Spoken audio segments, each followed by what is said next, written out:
Welcome to the Real Rundown in Real Estate. I'm Juanita Jackson with over at Jay's Houses and Properties, and we have Hey, I'm Jeanette in Richmond, Virginia. Well, this is a space where we can have some real insights, some real strategies, and real conversations and answers about just any different topic. So we welcome your questions, we welcome you to engage and some of your curiosity on some of the topics we're talking about. And, Juanita, today we're going to talk about if a person passes away in a home, what do you do about that? right. So we have a little video. This is just something that I found that I thought would be interesting to talk about. So let's get this video started. We just kind of we're gonna talk, listen to some parts, skip some parts, and stop and talk about it. What you think, Jeanette? Yeah, that'd be great.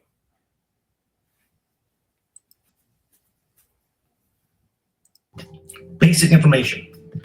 A death on a property is considered a material fact. Death on a property is considered a material fact, which means if somebody dies on a property, it's a material defect. You got it? We have to disclose it. Now, the secret is that you must disclose death on the property if you're selling the property. If you're the listing agent, you must disclose this to any potential buyer if the death on the property occurred within 3 years of the buyer making that offer. Now, why is that such a big deal? Again, this is all basic information. It's a big deal because if a buyer knew somebody died in that property, they probably would have never made the offer. Think about that. Okay.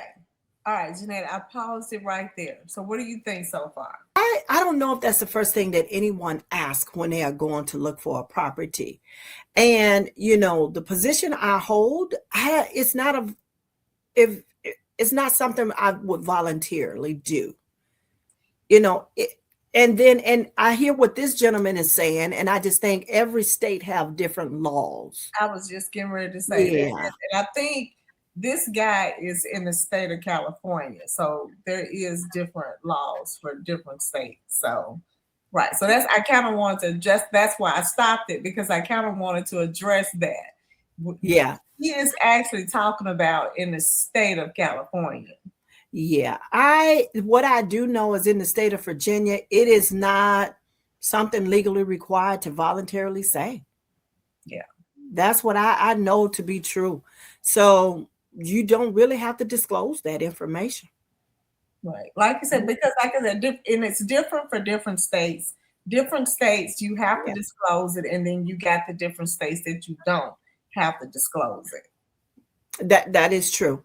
So wherever this guy is, you said California, that may be the guidelines and the rules for California. But I can honestly say from what I've done, my little research, it is not something that we're legally required to do. Mm-hmm. Not voluntarily anyway. Yeah. Right. Exactly. Okay. All right. So hang on. Let's do some more of this. A lot who would say there is no way in hell would I move into this house knowing somebody died in it. I understand. I'm one of those type of people. There is no way I would move into a house knowing somebody died in it. If you were to tell me, Mr. Rico, this house you made an offer on, which I love, it's got a pool, it's huge, it's got exact square footage that I've been looking for, great schools nearby, but someone's died in it last year. There was a death in it 2 years ago. There was a death in it last week. I would probably say, pull my offer, no longer interested. Not that I'm afraid of ghosts. Not that I'm afraid of ghosts, but I'm kind of afraid of ghosts. Okay. All right. So I'm gonna kind of have to agree with him on that. Okay. Would I want to move into a house that I found out somebody died in the house, regardless of how they died in the house? I would want to know. And again, we go back to talk about there are the states that it is you have to disclose, and there are the states that you don't have to disclose. So my thing is, as being a buyer and if I was the agent, would I disclose that to a client? If they asked and I knew, I have to. if they never ask, it is not something I will voluntarily do. Okay. Nah. And that I agree with you, no matter how, whether it was a death, it was a suicide or a murder or anything of that nature. If I knew, I would share that information if asked, but Right. voluntarily just, oh yeah, don't forget now, somebody died last week. No, I'm not, no, I wouldn't. Right.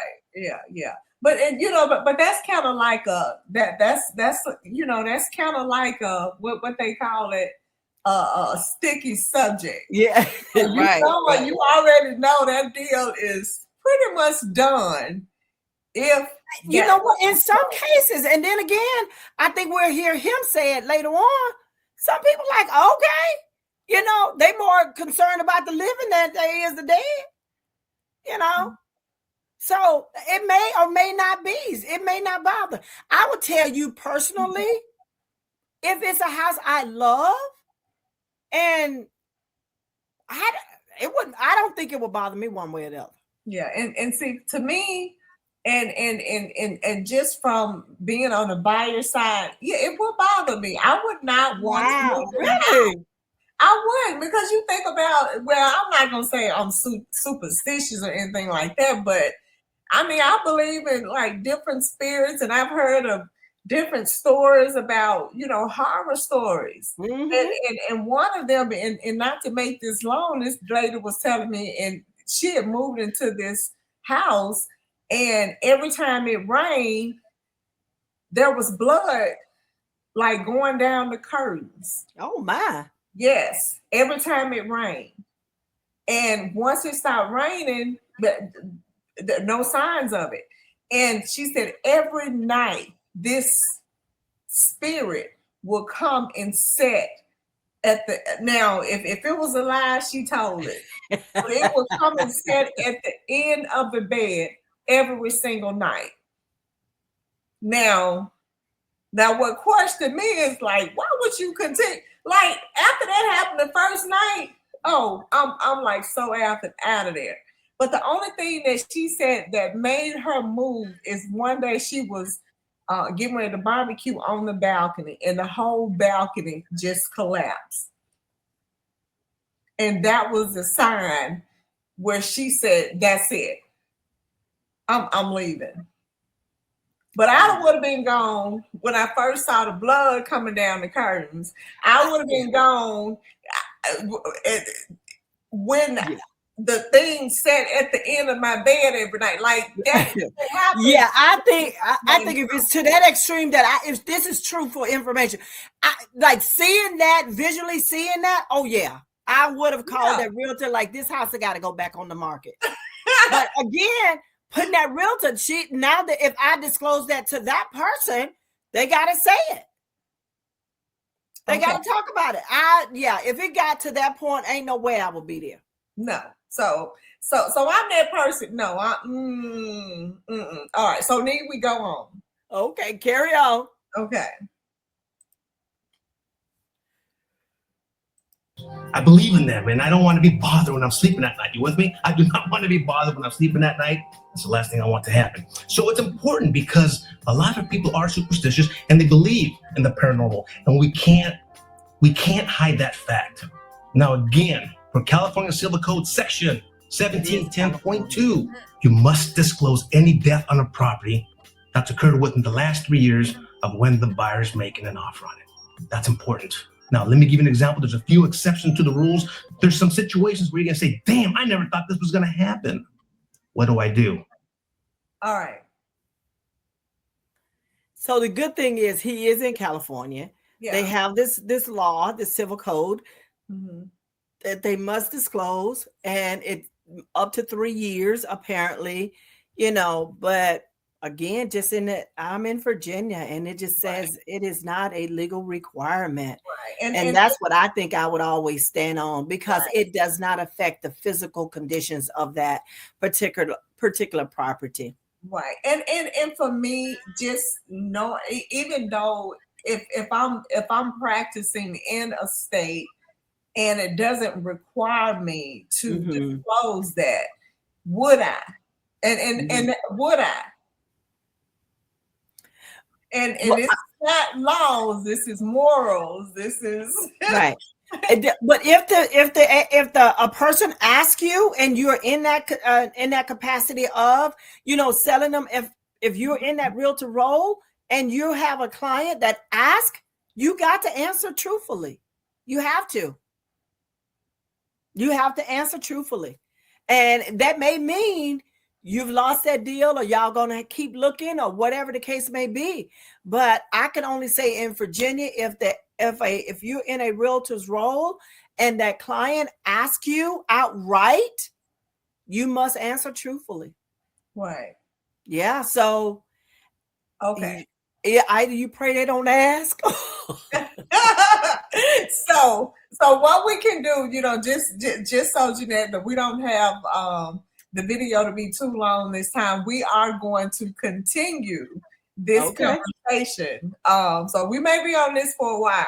So Okay. anyway, we do appreciate y'all. Thank y'all for watching the Real Rundown in Real Estate. I'm Juanita Jackson with over at Jay's Houses and Properties. And I am Jeanette in Richmond, Virginia. all right, until next week.